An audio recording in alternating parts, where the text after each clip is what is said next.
Am I the a-hole for not telling my roommate I owned a house? Original post. Brief backstory. About a year ago, my last remaining grandparent passed away and my father inherited all assets, including a house. I had been saving for a nice down payment, at least 50%, so I could have a lower mortgage payment each month, thus allowing me to save money for travel. When my father inherited his house, which he had no interest in moving into yet, he offered to sell it to me for slightly below market rate, with the caveat that he and my stepmother could eventually move into the basement apartment. I agreed, because they're both incredible people who were not at all invasive and would give me my privacy if they lived there. So I paid a 60% down payment, financed the rest, and moved in. Present day. About 6 months ago, I started considering renting out the finished basement apartment. It has 2 bedrooms, 1 bathroom, a living room, and a small kitchenette, sink, fridge, microwave, but no oven. A friend of mine said his brother was moving to my city and needed a place. He's a brand new teacher and doesn't make great money, so he needed a place that wasn't expensive. I offered to let him rent my basement for way less than market rate of $650, which would include utilities. He readily accepted and signed a year-long lease. Well, a few days ago, he asked if he could start paying the landlord directly instead of giving me rent money each month. I was under the impression my friend had told him I owned a house, so I was confused, and I told him we don't have a landlord and that I'm the owner. He got very upset and screamed at me for lying for over 6 months and taking advantage of him by making him pay so much in rent. For the record, an apartment similar to the one in my house would be well over twice what he's paying me, closer to 3 times for something as nice. He asked how much of my mortgage is covering, and I said, why does that matter? You're getting a nice quiet place to live, access to a full kitchen and laundry room, and you're paying an amount that you can afford. My personal finances aren't really a factor here. He stormed out of the room and slammed the basement door. He's still not speaking to me. I asked a few other friends and some family members, and most said I'm wrong for having him cover my mortgage payments. Only a few say I'm in the right. So am I the a-hole for having my roommate cover $650 of my $775 a month mortgage? Edited to add, he has a lease, so I won't be evicting him over this alone. If it does any damage or becomes hostile, I'll look at the eviction process. But for now, he will remain unless he chooses to break the lease, which I'd allow him to do if he wants. He also didn't bother to read the lease before signing. The lease clearly states I'm the homeowner. I didn't trick him or keep info from him. He simply didn't read what he was signing. I didn't get the house for almost free as some people choose to believe. My father has sold it to me for about 75% of its value, more or less as an advance on rent he and my stepmother will pay when they move in here in a few years. We all agree they won't pay monthly rent, but will contribute to utilities and groceries at that time. I also made a 60% down payment, so I have quite a bit invested, as well as paying about $1,500 a month out of pocket for taxes, insurance, maintenance, utilities, etc. Now for the top comments before reading the updates. I'm not understanding why dude's mad here. He thought he was paying some stranger's mortgage and instead finds out he's paying yours, or at least a good chunk of it. How does that offend him? Dude's weird. Not a-hole, especially since it's not like you were hiding that information from him. Though one thing you mentioned did touch a nerve for me. I recently moved into my own house after renting my brother's basement for several years.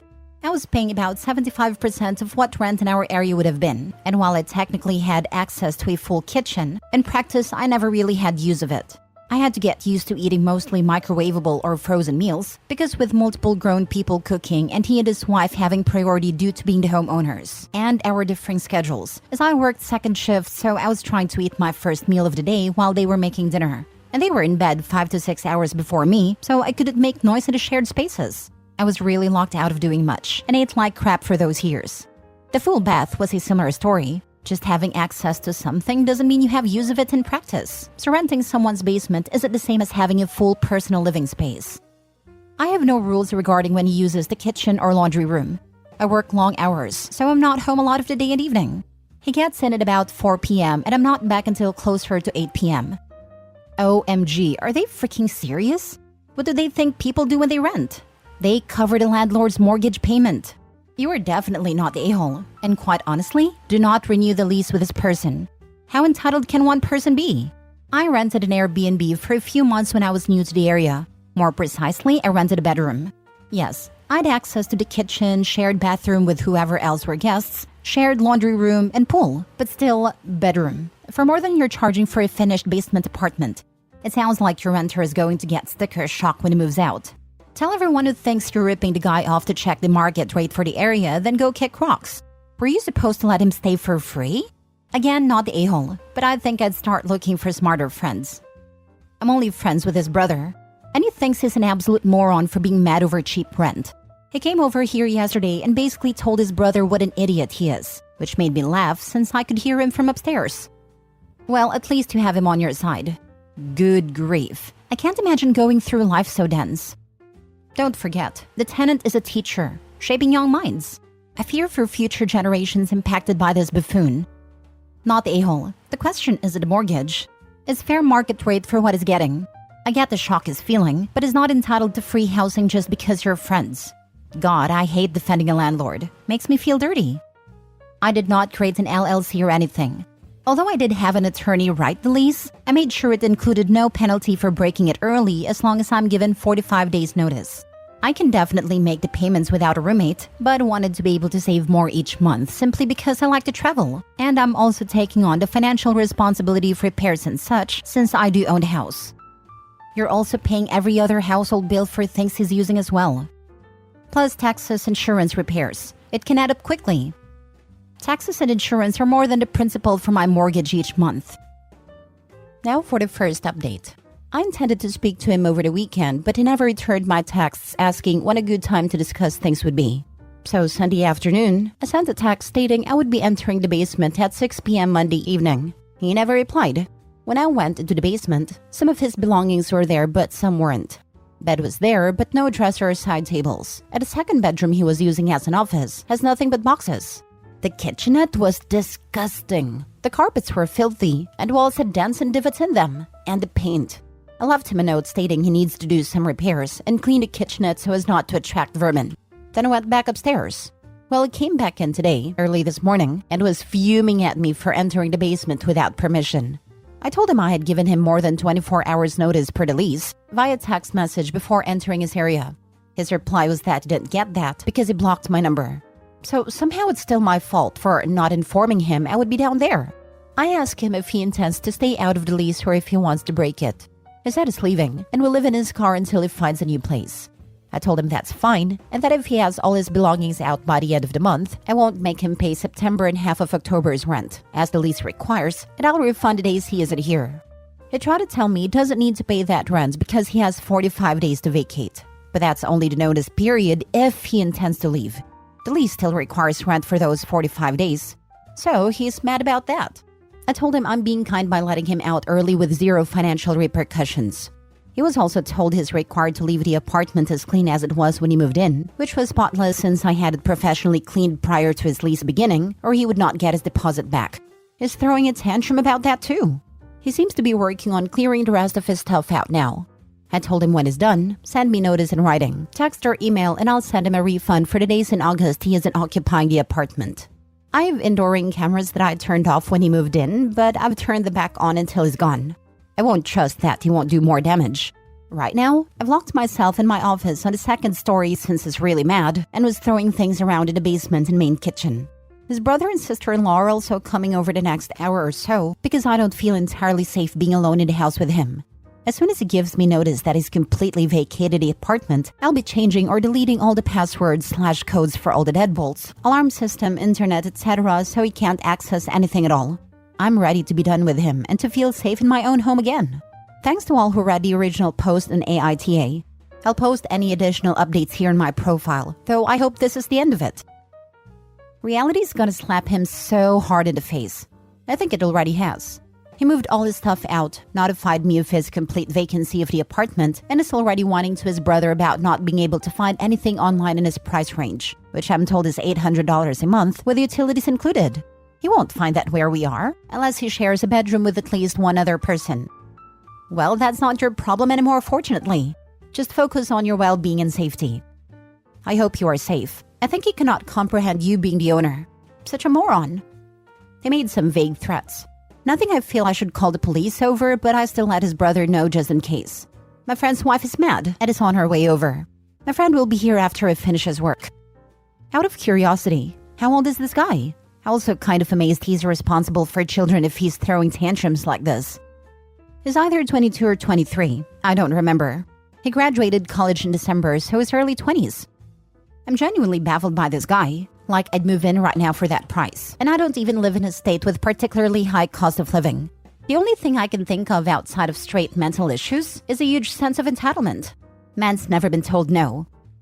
As a teacher, my hot take. This guy was at the end of summer break when this started, not charging 45 days of September or October rent. I think he was broke. He probably was in a district where you have to opt into withholding for summer paychecks. He probably hasn't been paid since June. He wanted to mess around a landlord for a month or more by pretending there was some confusion with who and how to pay. He was never paying, and he was always running off instead of dealing with it. The odd part is the OP sounds like a decent gal, and probably would have made a deal with him. Some people do not know when they have it good. Now for the last update 3 months later. The former tenant begged to come back, but I declined. Actually, I offered him the apartment for over market value. Market value is about $2,500, and I told him he could come back for $3,300 to make him go away. He also declined my offer. No idea where he ended up, but after some of the names he called me after, I wouldn't let him back in. I don't care. I'm still good friends with his brother. He's a good guy who laughed when I told him about my offer of $3,300 a month. I didn't ask where the former tenant landed. I'm sure he has several roommates, but again, I don't really care. I will not be renting it out again anytime soon. I had to do some repairs, so I'm hesitant to let anyone else in. I may let my cousin's daughter move in next year, but I know her. I know she's respectful of people's property. Unless my parents move in before then. But definitely no more renting to strangers. Last story. Am I the a-hole for not letting my stepdaughter and her family move into my house? When I married my wife, she had 2 kids. Jane was 12 and Ian 8. We had 2 of our own afterwards. Jane and Ian's dad, John, is, in my opinion, not a good guy. He rarely paid child support, and he worked under the table a lot to lower the amount he should pay. One Christmas, he stayed with us so he sees the kids open gifts in the morning. He had the audacity to switch a label on a gift I got Ian, so it came from him. I just swallowed a crappy behavior to not start a fight with the kids present. His kids love him though. He can do no wrong in their eyes. When Jane got married, he walked her down the aisle even though I paid for the wedding. I wasn't even acknowledged on the invitation. Once again, I didn't complain because the wedding wasn't about me. When Jane had her first child, I was told in no uncertain terms that I was not going to be her kid's grandfather. I was just her mom's husband. Ian and I are friends. He is always polite with me and we have bonded somewhat. After their mom died, he still came to see me and we often share a meal. He has brought his fiancée to meet me, and he hand-delivered my invitation to make sure I knew he wanted me there. Since her mom's passing, Jane has not contacted me. The funeral was the last time I saw her or her kids. I thought Ian's wedding would be the next time I would see her. However, the economy has kicked her family pretty hard and they lost their house. They need a place to stay. She called me about moving in with me. She wants me to move my kids into their old rooms so her family can have the basement suite in my house. I told her no. I wasn't going to uproot my kids from their area to accommodate her. I offered to let her have 2 rooms upstairs with me and she said she didn't want that. Only the basement suite would do. I said it wasn't going to happen and left it at that. Her father won't/can't help her out since he lives in a bachelor apartment. Ian lives in another city. Jane said that if her mother were alive, she would make me let her have the basement since it was her house too. So I reminded her that I owned a house before I married her mom and that it was 100% mine. Ian has reached out and I made sure he knew the whole story. He knows I offered her 2 rooms for free and said she was dumb not to take the help. I feel bad about this whole situation, but I'm not going to move my kids out of their space. They're teenagers now and I'm teaching them to take care of themselves. They're also still dealing with losing their mom. I am not super excited about letting someone who dislikes me into our lives, but I'm still willing to help her. I feel like an a-hole, but I'm not changing my mind. Am I the a-hole? Now for the top comments. Not the a-hole. You were always her mother's husband, not her stepfather. Or even as the father of her half-siblings. It also sounds like she hasn't even been in touch with them. Yet she's now happy to upset all your lives. Exactly. She's lucky you offered her the 2 bedrooms, because personally speaking, I wouldn't let her in my house after all the disrespect she has shown me right up until now. But OP is a better person than me. The most she would get from me is a long-stay motel for 1 month, or a ride to the local housing office if I'm feeling charitable. She's a user, and have been taking advantage of OP for years. And if she did move in, I doubt she would ever leave. She's very entitled for someone who is facing homelessness. Not the a-hole. Don't let someone in your house that hates you. It would be a complete nightmare. Not the a-hole. And I wouldn't even have offered the 2 rooms. It's her life. She is an adult. She made her choices. Not the a-hole. She doesn't like you but expects you to house her and her kids. I wouldn't even give them the 2 rooms because you know she's going to try and guilt your children to get them out of the basement. And constantly be hostile. She wanted the basement so that she wouldn't have to interact with the family, but not the family that actually lives in the house. The stress of allowing her to move in would be unrelenting. Not the a-hole. Your stepdaughter painted herself in this corner, and she'll need to figure a way out. Personally, I think you need to rescind the offer of 2 rooms upstairs, as I don't trust her, her husband, and her kids to not bully and harass your bio kids into giving up their space for her and her family. And like most leeches, once they move into free housing, getting them back out will take a Vatican-authenticated miracle. In my humble opinion, that's why they're so adamant about having the basement apartment, because she already knows this is a long-term living situation.